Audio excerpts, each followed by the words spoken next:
Hello and welcome to Art and Self. I'm Cindy Ingram, your host and the founder of Art Class Curator, the Curated Connections Library, and the Art and Self Connection Circle.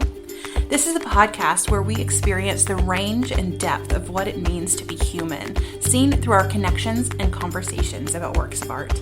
These art conversations are here to show you that art is here for you as a catalyst, a challenger, a coach, and a comfort. Before we get started, take a moment to fill up your lungs with a deep breath. Connect with your body and your mind and your spirit, and get ready to discover what art has to show you. I am so excited to welcome Amy Winebarger to the podcast. Welcome, Amy. Hi.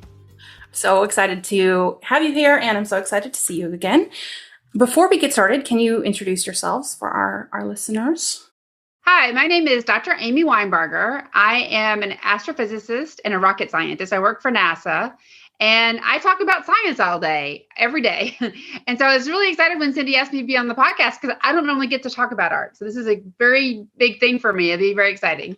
Yeah, and I feel kind of the same way. I love science, but I talk about art all day. So I'm like, this will be such a fun way to combine our interests. So I'm going to show you 4 works of art or 5. I have 5 for you. And I'm going to tell you I'm going to show them to you. I'm going to say the titles and the artists so that our listeners can know what I'm showing you. But I don't want you to spend too much time on the title part. Just really look at the picture, whatever calls to you, whatever feels like you really want to talk about it. And then you'll choose one and then we will talk about it. And I had such a funny time trying to pick art for this podcast because a lot of like space art was very literal. It was like, here's a spaceship and some stars. It was like, well, how are we going to really have a conversation about that? So I had to really dig deep. I got some amazing feedback from people in our Art and Self Facebook group for some artists to look for. And so I'm excited to share with you what we have. So let me get it going on the screen.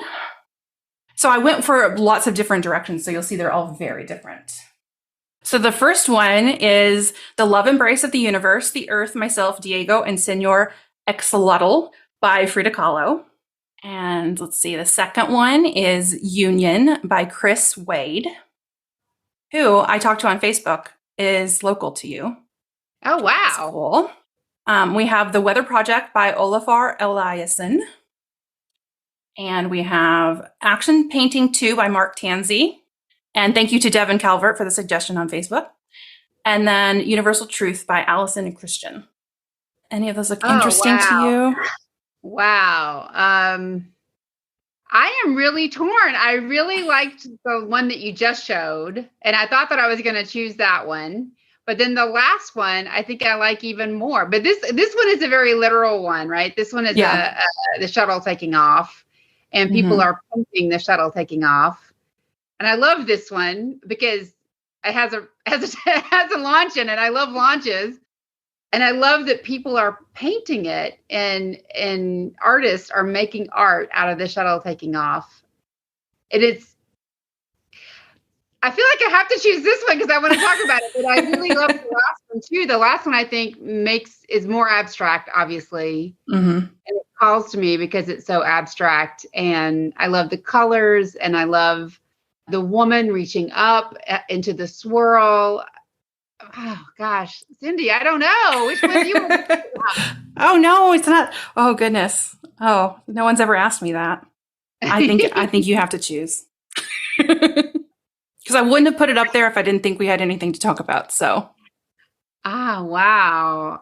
I think we have to talk about this one, but can we just spend like 5 minutes or 4 minutes on the one before? Because I love the launch picture so much. Yeah, I love it. I love that we're going to do that.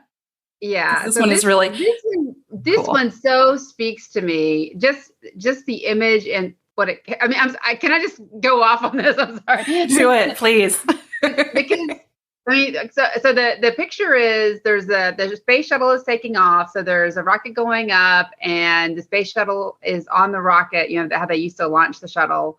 There's a big cloud. There's the fire coming out the bottom of the rocket. Then there's a big cloud at the base.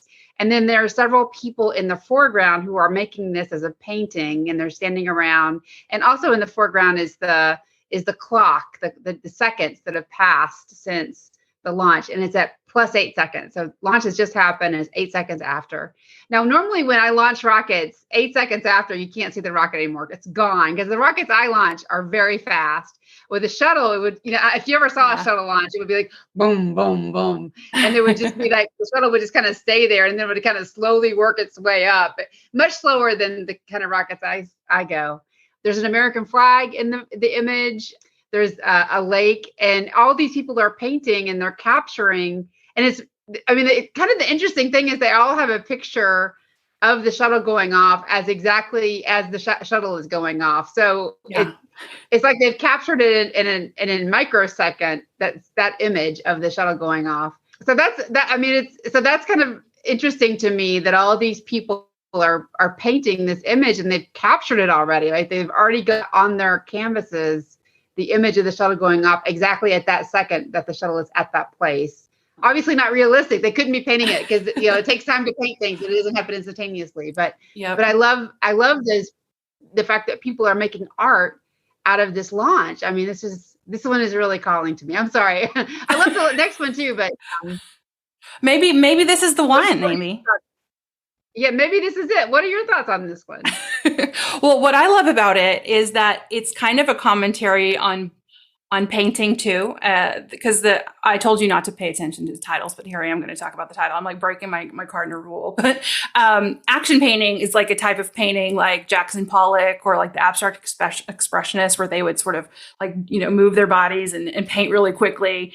And so this artist, a lot of his paintings are him using kind of humor with like traditional art words and criticism and things like that. And it's making it look like they're these sort of impressionist painters out in the landscape, painting the light, but instead they've managed to capture this like perfect rendition of a launch in 8 seconds.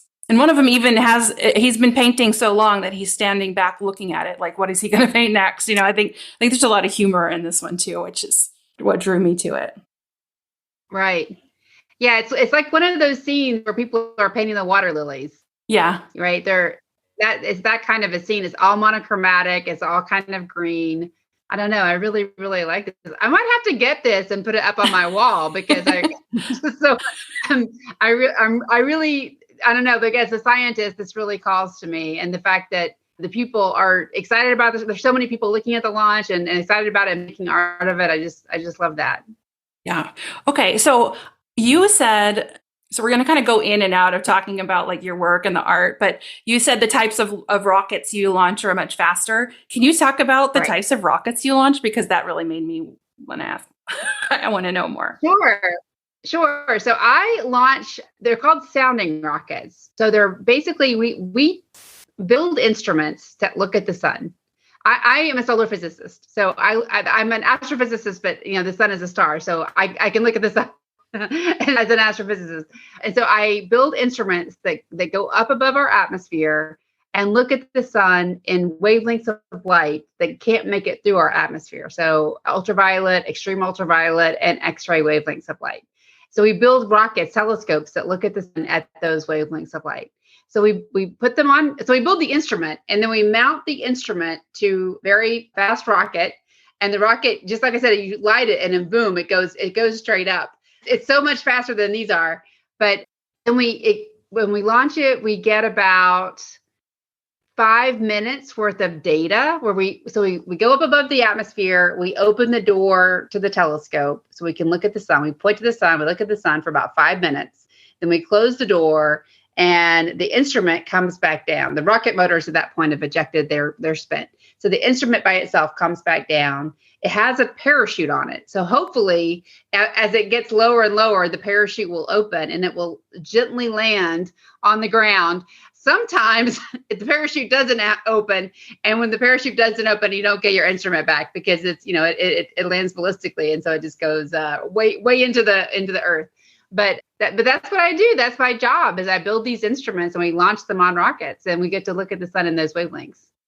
So the data that you only get 5 minutes of data before it comes crashing back.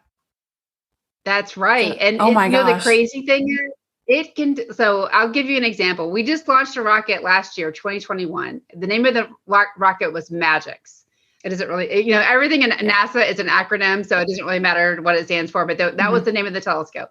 And I started working at NASA in 2010, and I had a meeting about magics in October, like the week after I started working at NASA.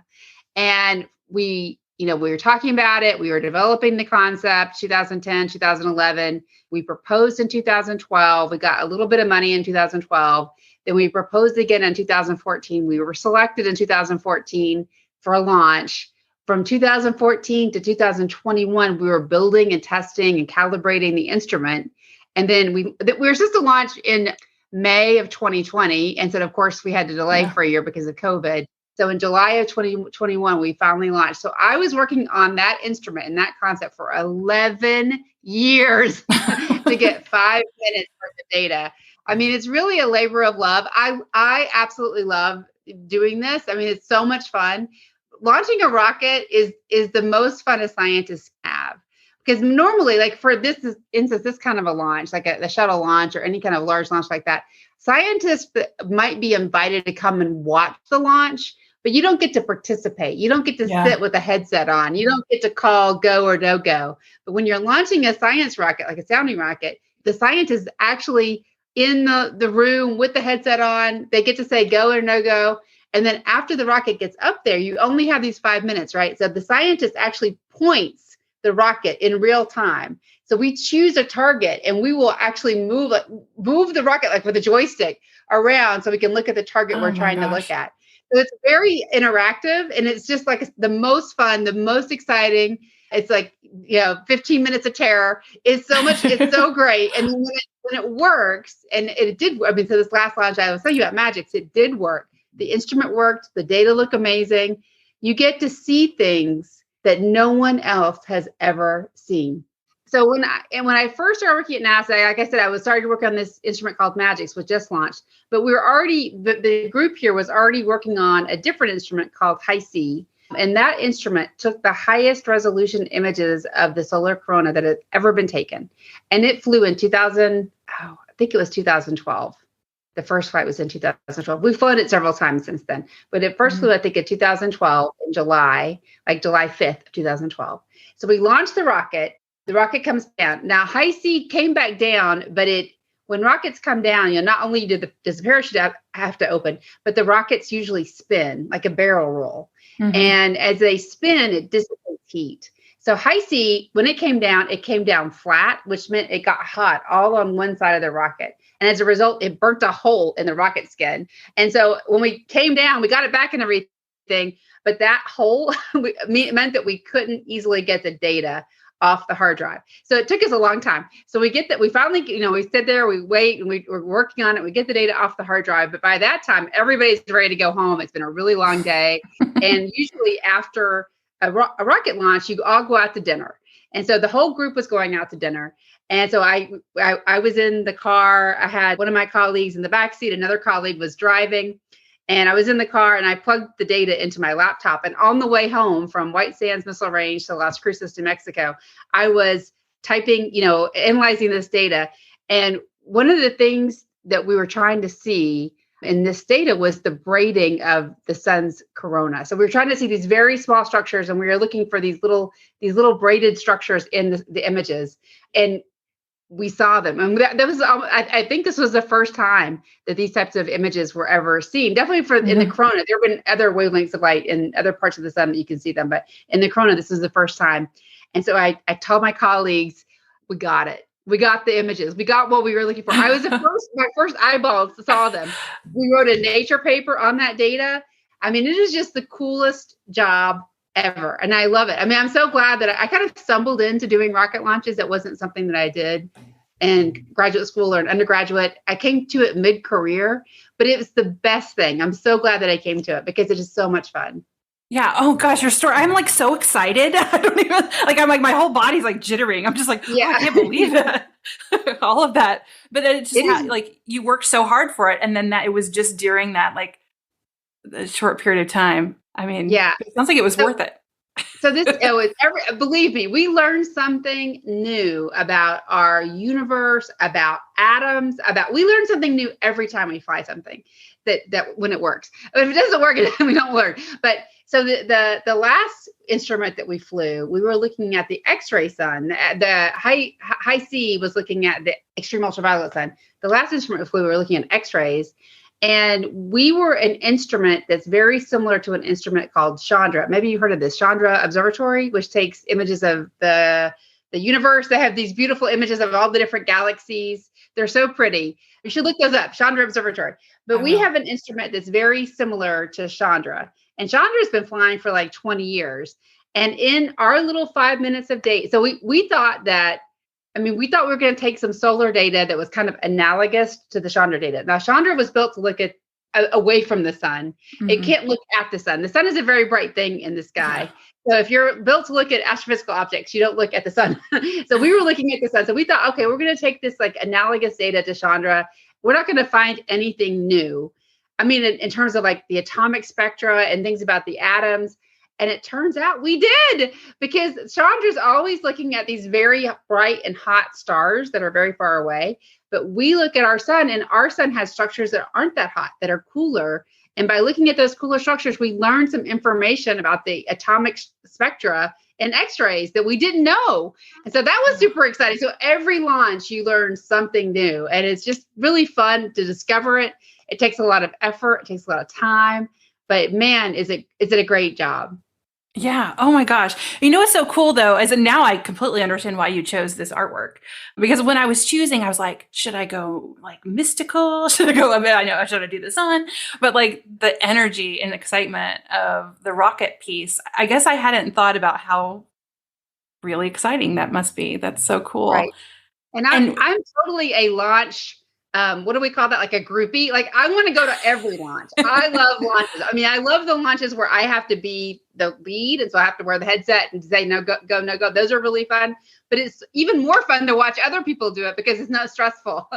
So I can like enjoy the atmosphere without having any responsibility. So I go to lots and lots of launches. As many launches as I can, I'll go. How many launches do they have like in a year? For sounding rockets, we have, before COVID, it was like 18 to 20 a year. Oh, wow. During COVID, it was very few. And now that kind of we're ramping back up, now we have a huge number because we had a backlog during COVID. Right. Oh, man. Oh, that's exciting. Like, the launch of the shuttle. Of course, we don't launch the shuttle anymore, but we just had the Artemis launch. I wish I could have gone to that. There's lots of other launches that happen for bigger rockets, but for sounding rockets, it's about 18. Okay. Well, that's good that you don't have to truly wait 10 years from one launch to another. You get right to. Now I try to at least make one a year, and one of my own, and hopefully one of somebody else's a year. Yeah. Something that was when you were talking that I noticed in the artwork is, how your rocket gets up there and you have such a quick time to get your data, but you spent so much time. And then I looked at the artist down at the bottom of this picture, and they've painted all of that in such a quick time. And I thought, that timepiece, the contrasts of how much time it took to get that rocket in the air is not 8 seconds. It's years upon years upon years upon years. Yes, exactly. I mean, especially a rocket like this. I mean, so for sounding rockets at NASA, we accept failure. So we don't want failure, of course, but we are not afraid to fail. And, and for human space flight, failure is not an option. That is our famous line from NASA. And so all of the human spaceflight rockets and all the large rockets, it's much longer, and there's so many more people involved, and a lot of quality and safety. And for sounding rockets, because we're relatively cheap and we are like cutting edge in terms of the instruments we're building, and it's just instrumentation, it's not human life. We allow ourselves to try new things and to fail. One of our sounding rocket, the chiefs for many years, Phil Eberspeaker, would once famously said, the sounding rocket program is the NASA that NASA has forgotten how to be. So back when we were doing the Apollo era, when we were launching to the moon, NASA took lots of risks. They did lots of crazy stuff. They were trying all kinds of stuff. They were building, carbon filters out of all the random crap they could find in that little the capsule. but NASA now is much more safety conscious. Obviously, I mean, Yeah, as of it course. should be. Of course. It's But really neat yeah. to be in the part of NASA that still is at that bleeding edge and taking lots of risk. And that's, yeah, absolutely. I love that. That's a great juxtaposition. Like you said, we've got this rocket and this shuttle, which probably took 10 years to put together and to build. We launch it. The launches go so fast. I mean, even Artemis. I mean, we just saw Artemis launch. It went around the moon. It was on a 25-day mission, just splashed down, last Saturday or Sunday. I cannot believe it was up there for 25 days because it felt like it had just launched. Time seems like it goes so quickly, but here they've captured the rocket launch and instantaneously at T+8 seconds.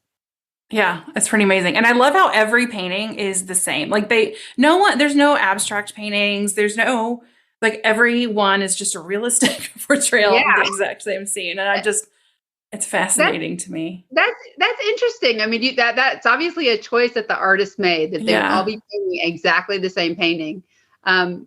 That's an interesting, choice. It would have been interesting if is this a male artist or? It is, yeah. Okay, if he had chosen to make the, slightly difference between the different paintings. Mm-hmm. Yeah, and I noticed, I didn't notice this before because I try not to spend a lot of time with these before I show them to you so that I kind of come in fresh too. But I didn't notice that there were children painting too, and there was and this woman is lounging. Like she's the subject of a painting, but she's somehow managing to paint. There's all sorts of different things happening. Do you think it's a commentary though? On the people are so different, but the paintings are all the same. That science is the same for everybody, independent of who you are and independent of how you dress and your age. Science is the same. I mean, science is, if you want to believe in truth, I mean, I feel like we're getting into something that's very heavy, but if you want to believe in something, you have to believe in science. They've painted this all identically, even though they're all very unique. Yeah. And I think that's really interesting because art is well, and the fact too that this is black and white, and the people seem kind of old fashioned. They look like maybe people from they seem to me like Norman Rockwell type figures, like 50s in their suits, and they're just prim. There's no racial diversity in here. There's no, it's it's very much feels like, well, that's the era of action painting was in the 50s and 60s. So that does make sense. Where was I going to go with that? Oh yeah. The fact that they're all no one is doing anything revolutionary. No one is doing anything different. And then that art, that's your opportunity to do something different and or maybe it's reverence for the science, I mean, it's a really interesting thing because I don't know, I'm kind of captivated by that now. I can't think of anything else. They're all identical, and yet the people are so different. But at the same time, you're right. There's no racial diversity. I mean, there are women and men and children, but they're all white. They're the guy's wearing a suit. They look, I don't know, wealthy-ish, wealthy white people. Yeah. It almost looks like even the woman on the far, I think she's a woman. It's hard to tell. It's someone sitting and she's got the canvas in her lap, but it looks like she's in a fur coat or something. She looks fancy. And then the little girl, on the far left there. Yeah. Right here. Yeah. Mm-hmm. So going with the, this is a deep thing, but you mentioned. Oh, can I, I'm sorry. I just had a thought I want to say before I forget. When you're saying that, that they're all the same, and art is an ability to have some different expressions, but maybe it's the science, maybe it's the shuttle that is the art in this painting. Maybe it's that is the expression of, I don't even know what, that is the expression of beauty or the expression of truth. And that is what is the art, if that makes sense. It is, because my whole body got chills. So I know I agree with you because I have the physical proof. Yeah, it is. It's a culmination of humanity and that's what art is you expressing your humanity. It's you putting who you are in and creating something new out of nothing. And that's what you're doing.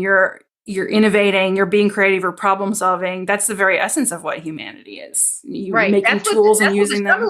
That's what the shuttle is doing. The shuttle is the creativity. So it's captured in all of these artworks. Oh, now I'm getting excited about it. I know, me too. I've been excited the whole time though. I'm just like, science. Oh, I love that.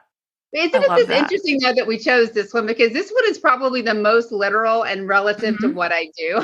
Yeah. So, I as a scientist, I don't want to be literal. I don't want to be, as with art, I don't want to be something that is just like you have to have, like you're saying, most science art is very like, there's the planets, or there's the juxtaposition, there's the sun, there's the astronaut longingly looking out into space.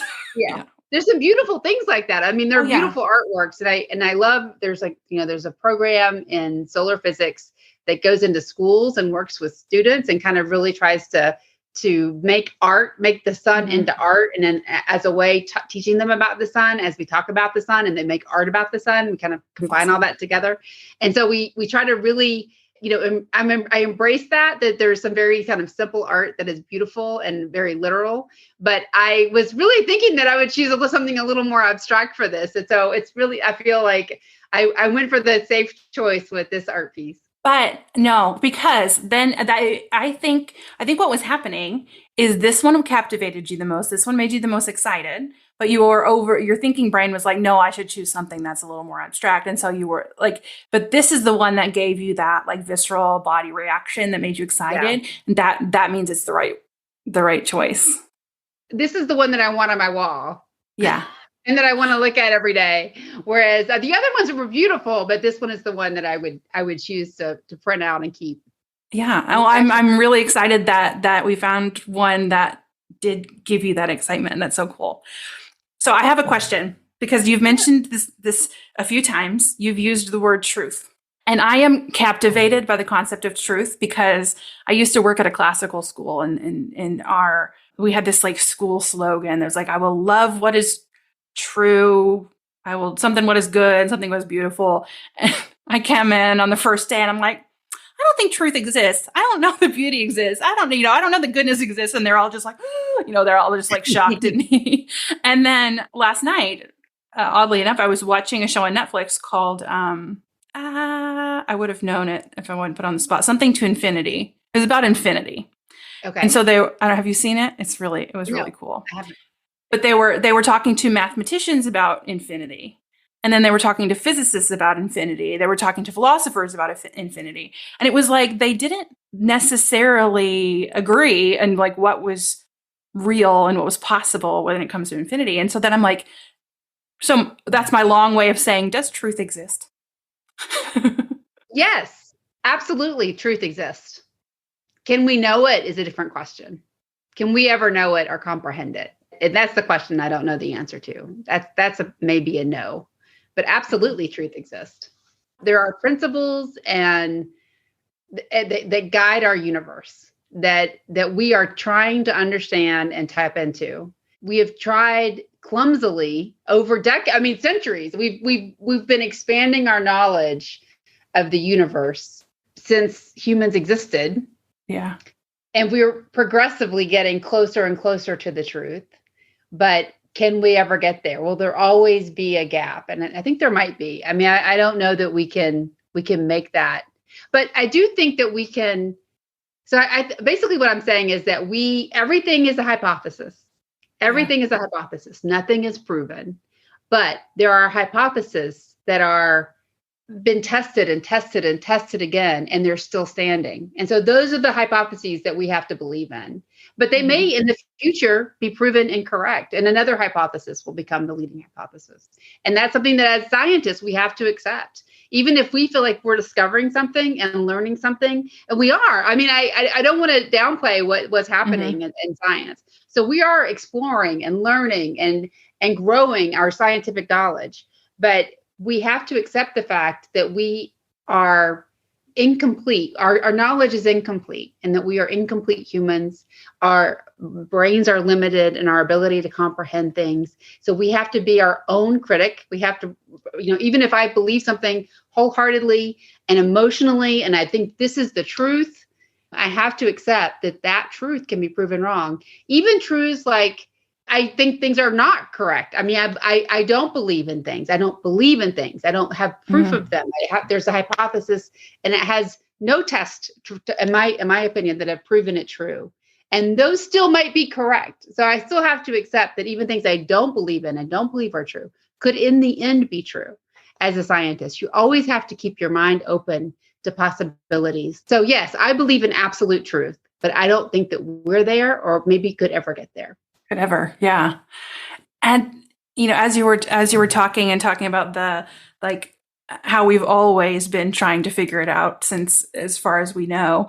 And I was kind of in my head going back all the way back to like ancient or like prehistoric people looking up at the sky, trying to figure it out. And, at the same time, those same people were writing things down and starting to draw pictures and starting to like that.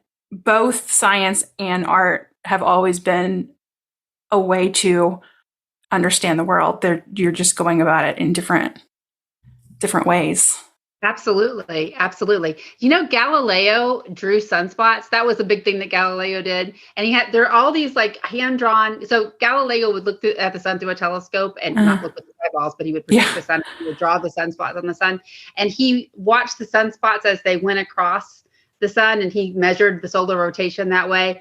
And there are these beautiful pictures that you can download. You can actually animate them, and you can see how the sunspots move based on Galileo's drawing. But it was just such a neat thing that he used that. He drew the sun every day at the same time every day, so he could measure things and make science measurements and data out of them. I mean, there is some beautiful art, what I would consider art, that comes out of scientific images and scientific theories and theorems. And there's, I mean, especially now, NASA has gotten so great at animating when we think we've discovered something about an astronomical source that we can't easily image. NASA has become excellent at animating that so we can visualize it. And I think that's really powerful. That's something that's really neat that's happened in the last 20 years or so. For the sun, there's beautiful images of the sun. We don't have to animate it because we can take pictures of it. We're close enough we can see it. But yeah, I really, so I don't know where we're going with that, but I don't either. And that's what I love about it. I'll just let it take us wherever it takes us. So we're talking about the combination of science and art. Yeah, I absolutely think that and like the hieroglyphs, people used to think that the sun rotated around the earth. And I'm sure those were representative of some early hieroglyphs, and they were trying to understand their world around them. And they did it by drawing and trying to explain things to one another and to the next generation, the same way we do now. Yeah. I found an artwork when I was looking for art for you of it was a realistic photographer, and he was surreal photographer. So he edited photographs and made them surreal, but he had it was like a flat earth, and then the sun was on a pulley and the person was there pulling the sun up. And I was like, it was really cool, but I didn't choose it. It came to mind when you were thinking about the ways to explain the world. So what made you want to be a scientist to begin with? I was always really good at math and science when I was in school, but I didn't know that I could do physics. I didn't know that I could be a physicist. I didn't really know what a physicist was. And so it's one of those things, when you're good at something and you feel good about it, and you're in school and you're doing your homework and you understand it and just kind of clicking in your head, you think, okay, this is something I could do. And so I knew I was really good at math, and I thought, okay, I'll be an accountant. That's before TikTok renamed what an accountant is. I'll be an accountant. And so, and then I took chemistry, and I thought, oh man, chemistry was so neat and so fun. I really loved chemistry. I took AP chemistry, and I thought, okay, I'll be a chemist. And then the senior year of high school, I took physics, and everything clicked. It was just like, this is it. I found where I should be. And I knew at that point that I wanted to do physics. I mean, physics to me was like, it had the math, it had the cool stuff about chemistry, but it didn't have the explosions that you could have in the chemistry lab. So I thought this will be a safer way. I love the idea that we could explore the world around us and better understand the world around us using physics. And my daughter's a freshman in high school, and she's taking physics as a freshman, which I love. I love Oh, how our wow. school does physics as a freshman. And so it's been so neat to talk to her about these basic concepts like displacement and velocity and acceleration, something that we all have some kind of if you've ever ridden in a car or ridden on a roller coaster, you have it, your body knows, you have an understanding of displacement, velocity, acceleration, but you have to really like think about it and think about like, if I'm moving backwards, what does that mean in terms of velocity? If I'm changing my speed, what does that mean in terms of acceleration? So I've been loving kind of revisiting those very basic concepts with her this year. And so then I went to college, and I went to a small religious school in Tennessee. I'm from Tennessee. My parents, my mom and stepdad had not gone to college. And so I was kind of shooting blind about choosing a college. And I chose this religious college thinking, well, they have a physics major, so I should go there because I have a physics major. In the end, that probably wasn't the best idea. I probably should have gone to a technical school, but that's okay. I had a great time there. It was a neat experience, and it was a liberal arts college. So one of the things that I didn't know as a physicist is I spend about 90% of my time writing. And so I spend more time writing than I do like solving math problems. So it's actually kind of good that I got a liberal arts degree, because then I'm a better writer probably for it. Then I went to graduate school at University of Alabama in Huntsville, met my husband there. And that it just kind of, there was a moment, Cindy, when I was in graduate school. So I went through this liberal arts college. The physics part of it probably wasn't the best. I came to graduate school and I was a little unprepared for graduate school. Yeah. And the first year that I was in graduate school, I really struggled. I didn't know if I was going to pass any of my classes. I mean, I came from being like a straight A student. So I really had a hard time. It was really a crisis moment for me. And when you're in physics graduate school, you have to take this thing called a comprehensive exam, usually about a year or a year and a half into graduate school. If you don't pass that, they kick you out. So you have to get past that exam. And so I was getting ready to take that exam, and I really didn't know if I was going to be able to do it. And I had to sit down with myself and say, this is what you love. And you could do this. And you have to buckle down, and you basically have to relearn all the basic physics concepts that you maybe were a little shy on at the college you went to. Or you could go back home to Tennessee. You could work at the Cracker Barrel. So I really sat down and I said, this is the path you want. So buckle down and start studying. And I did. And that year I made the highest grade on the comprehensive out of all the other students. I was super excited, but I basically had to start, and I bought every single undergraduate textbook that was the comps were based on. And I went through them. Cover to cover, I read them like novels, and I did every problem in them.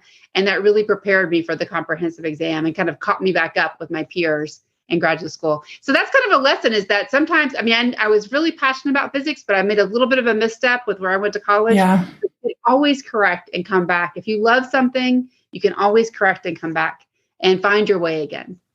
Yeah. Well, it reminds me so much too of like my journey choosing art history as my major, when everybody was like, why would you do that? But it seems like both you and I chose things that we couldn't not do. Like there was something in us that was like, you have to do this, even if it might not make sense, even if like there's 10 jobs in the world that do like that actually get to do this work.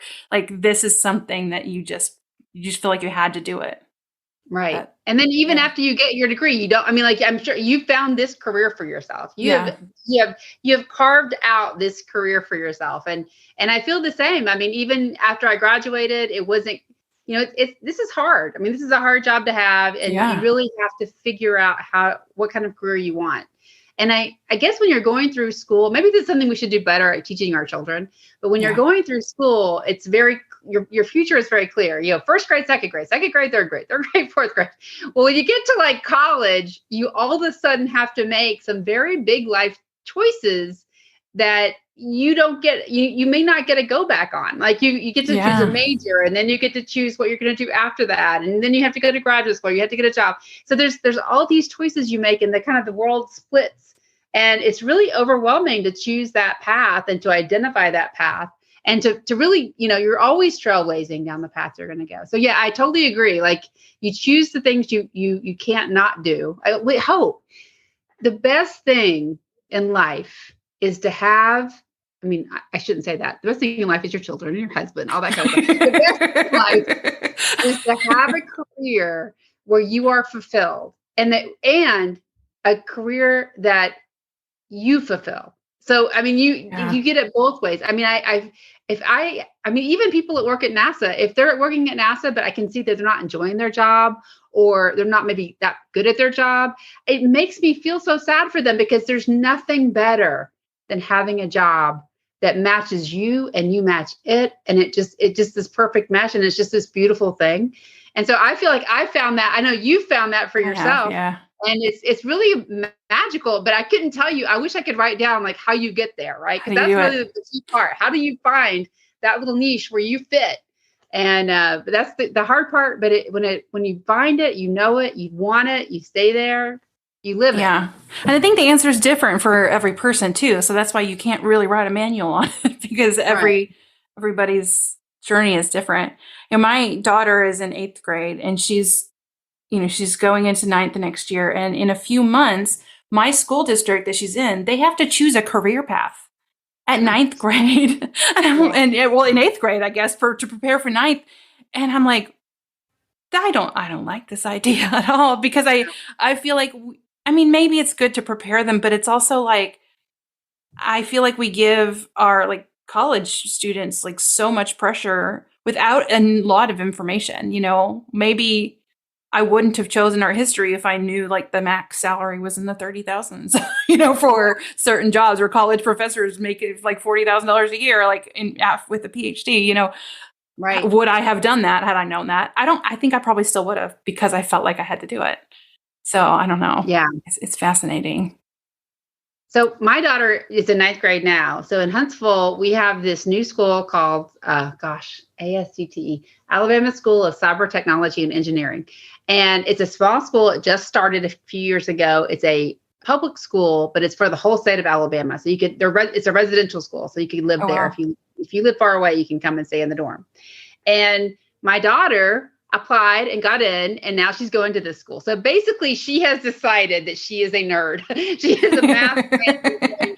And I was really nervous about it, because my daughter loves art. She's an amazing artist. I should send you some of her stuff. She's an amazing artist. She draws really cool, quirky characters, and she's so good at it. She makes things. I mean, she's the sewer. She's so artistic. And she loves English. She's very creative. She does creative writing. And so I was really concerned putting her in this school, even though I thought it was a great opportunity. They get lots of cool stuff. It's a really, really, really neat school, but it is very limiting in terms of you're really focusing on science and math and engineering at this school. But so what we ended up doing was she's in a club that does creative writing after school. And then we signed her up for an art class outside of school. We're going to sign her up for Japanese this summer. So we're trying to find other things to add to the school and not let the school be our only source of inspiration and only source of education. And find, if she's passionate about other things, let her do other things too on the side or in after school activities. And I think you can always, like I said, you can always go back. You can make a choice, and maybe it wasn't the best choice, and you can always say, okay, now I'm going to try something else. I'm going to do a different path, and it will work. I mean, if you're passionate about it and you keep pushing, even if you make maybe the wrong choice early, you can always correct. And I think a lot of kids, I was a college professor for about 5 years before I came to NASA. And a lot of kids would come in as freshmen and say, I want to be a mechanical engineer. For some reason, like everybody wanted to be a mechanical engineer. I think there was something like going on. It probably was like salary, like US News and World Report that the mechanical engineers had the best salaries. So everybody said, I want to be a mechanical engineer. And they didn't know it required math. And so they came in and they would take because I taught introductory physics. And so they would take introductory physics and they'd be like, there's a lot of math. There's a lot of math in this. And I'm like, oh, wait till you get to your engineering classes. There's even more math. So they just didn't know. And so I think it's good that your high school is kind of like letting them have a peak. Yeah, that's true. that they'll have in college if they go to a math career or they go to a science career or an English career. So it's, that part of it is actually good. And then maybe they'll know by the time they get to college, hey, that's not what I want to do. But I totally agree though about the salary thing, even though it kind of kills me that our professors are so underpaid. I mean, I feel like I totally agree that if you knew when you were very young, what careers, I mean, by young, I mean middle age, what types of careers you could have and what the salary might be and what that impact would be for your life, it might inform you to make a different decision. But do you love what you do? Right. And so maybe not. maybe you would have done something different, and then you wouldn't have been here. We wouldn't have this conversation today. I know. And as we're talking too, I think about, a lot since this podcast up until recently was mostly just for teachers. A lot of my listeners are teachers. And I know, especially since COVID, that a lot of teachers are in the position of like, I don't want to do this anymore. I don't want to, they've lost that sort of spark and that love for it. And some of them, wanted to be artists and they thought, okay, well, I'll be an art teacher. And because how do you become an artist? And so I imagine that this conversation could be inspiring to those that, maybe want to think about what they are truly passionate about and inspire them to go for it. But hey, we need great teachers. Yeah. We need great teachers. So, we don't want to send great teachers out of the classroom. The biggest underpaid, I say nurses and teachers are the professions that are the most underpaid that we absolutely need in our country. And hats off to great nurses and great teachers, because I was so influenced by the teachers in my life. And that's why I got here. I dedicated my PhD to my physics teacher from my that senior class I was talking about, because she changed my life. She was a great teacher and she changed my life. She had such an impact. I wanted her to know that she had this huge impact. So all you teachers out there, you are having a huge impact on your kids' lives. So that's a calling too. I mean, that's an amazing gift you're giving to people. Yeah, it is. All right. Let's go back to the art a little bit. Is there anything in there that we haven't talked about that really is making you curious or ideas that you have about it? Well, I guess the other thing that kind of strikes me is that American flag. Yeah. And that's the shuttle program and going to space. Americans actually weren't the first to do it, so it's not that we don't have the patent on that. Other countries go to space. So it's interesting that the American flag is there, because obviously it's a very American thing. It's a very Americana painting too. Like you're saying, it's kind of Norman Rockwell-esque. But it's interesting because I feel like space is something that could unite us. And I feel like going to space and going, it really gives you the sense of how small our Earth is and how unimportant I wish some of our differences were. And, and when people or countries or religion come between us and we threaten one another, but because of national pride or because of religious pride or whatever, I wish people could take a second and think about us from space, think about Earth from space, and where we don't have borders and where we're just these organisms on a rock shuttling through the universe. And so I think it's interesting that the American flag is there. Obviously I'm very proud of America's rocket program and America's space program. And I'm a huge fan of my work for it. So I'm definitely proud of it. But that's something that strikes me too, is the American flag. Yeah. I always think it's interesting that it seems to me that when I talk to people about how it feels to like look up and realize how small you are in comparison to space, some people think, oh gosh, I feel so small. But I feel the opposite. It just makes me feel like bigger and a part of something. And then when you were talking about looking down on Earth, it's like I saw in my head like an interconnected web of all like little ties between all the people, like across the whole globe, creating like what we are. And that looking at humanity from above, it's like we're all one we're a bunch of little organisms. We're all like one moving, shifting thing. Yes. I'm not a religious person, and I'm not a mystical person or a spiritual person really, but I do think that as humanity, our sum is greater than our parts. Yeah. And so whatever that extra bit is that gives us that, that we're greater than when we're together, we're greater than where we are individually.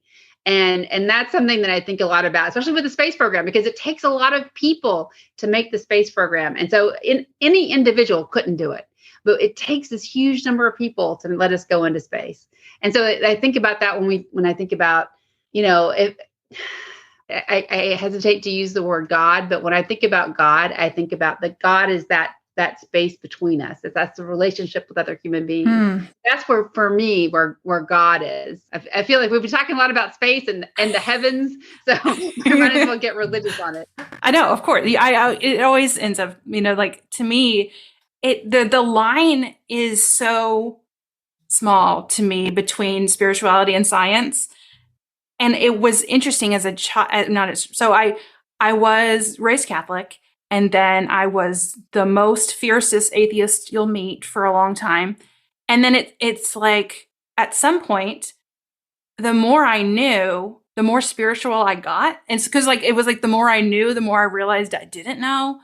And then all of a sudden, I can watch a purely science documentary. I'm obsessed with science documentaries. So my Netflix is all just one science documentary after another. But it to me is a spiritual experience, because it's but I also agree that it's I don't really have a believe in quote unquote God, but I also God is in our connections between people. It's in just our humanity. I don't know. It's in each of us. So I love that. God is in the space between us. I'm going to write that down. That feels like something I need to write down. See? And I always think, science. Einstein talked a lot about doing thought experiments, and he would when he was talking about relativity, and I wish I feel like I'm going to misquote this or say this wrong. So he's talking about doing, because I haven't thought about relativity in a long time. But he was talking about relativity, and he was thinking about relativity. He was thinking about what if you were on a train or on a chair, and he was moving, and he was moving faster and faster and getting closer to the speed of light. So he was kind of moving at, you could kind of see, here's the light moving, and he's moving at that same speed. And he was thinking about that. And at one point he was saying that he was he was looking at the face of God. That was, because he was just seeing what he couldn't see. It was just, he was right there, and I just thought that was such a powerful idea, as we learn and we learn and we learn, and we can kind of see what we don't know. And so that's kind of looking at that, quote unquote, face of God, where you're seeing the edges of our knowledge. And I obviously Einstein was one of a kind, and it has, Einstein is very inspirational. If you read some of his writings and some of the things he said, listen to some of the things he said, it's pretty amazing. Yeah. And then what you just said made me think of back to our what we were talking about, truth, and that it's just that truth was just beyond him. And so exactly in that place, the face of God is truth. Right. Well, right. There's connections all over the place here. I love it. Oh, okay. Do all your podcasts get this deep? A lot of them do. That's what art brings out. That's what art brings out. Not all of them, but yeah. I love a deep conversation. That's why I do it, because I don't think we have enough deep conversations in life. So I agree. This has been really neat. Yeah, it's been super fun. And I think, so we've been talking for about an hour now, so we probably should wrap it up. Is there anything you feel left unsaid about the painting that you want to comment on before we wrap up? No, I just wish we still had the shuttle program, because I would love to go see another shuttle launch. I saw one when I was a kid, but I haven't, that was, obviously the shuttle was retired, I think very soon after I joined NASA, or maybe before I joined NASA. Yeah. So I haven't seen another one, but yeah, that's it. I mean, the clock that's there, I mean, that's as somebody who goes to the rocket launches, they always have a big clock, and that's really exciting. And I can't express to you how exciting it is when you're seeing that clock go down, and the person over the PA is T-10, 9, 8. And it's just, oh, it's all building. Oh, And then after the launch is happening, and it's just, and you almost forget that time keeps going. I mean, you were just paying so much careful attention to time. 10, 9, 8, 7, and then the launch happens, and then time continues. And at sounding rocket launches, at least, the person that did the countdown will count up, but she only counts like every 10 or 20 seconds. She goes plus 10, plus 20, and you're like, I don't know, like time was moving so slow when you're getting ready for launch, and then as soon as launch happened, everything starts accelerating. Yeah, that's like the relativity again. Yeah. But Is there anything left in the painting for you that you feel is? No, I think this was perfection. I didn't know what we would talk about, but I am so glad that we got to talk. That was such a treat for me. So, well, thank goodness you chose this painting. This is amazing. I feel like this was the perfect painting for us to talk about. Yeah. I'm really, I'm surprised by it, but like I said, I'm going to find I'm going to have to purchase a print of it so I can hang it up. Yeah. Okay. Is there anywhere, I know a lot of times I have like business owners on here who have socials that people can follow. Do you have anything like that? I do have a Twitter that and I don't even remember what it is. I think it's just Amy R. Winebarger, my name, but you can Google me and find it on Twitter. And I post there when I'm at a launch. I never post except if I'm at a launch. So when I'm at a launch or in the field getting ready for a launch, I'll post there. And so if people want to follow me and get the excitement of what it's to be like at a launch, that's a place you can look for me. Awesome. All right. Well, thank you so very much. Thanks, Cindy. It was great to catch up. Thank you so much for listening to Art and Self. And if you loved what you heard, please consider leaving me a rating or a review on iTunes. And share this episode with one friend who you know needs to hear what we talked about today. You will find links to the artworks that we discuss over at the show notes at artandself.com. And you can also join my email list to get notified of all of the new upcoming episodes. The videos of these episodes are also available over on YouTube at Art and Self. And you can also follow me on social media on Instagram at Art and Self and on Facebook at Art and Self Cindy. Thank you so much for listening and have a wonderful week. I'll see you next time.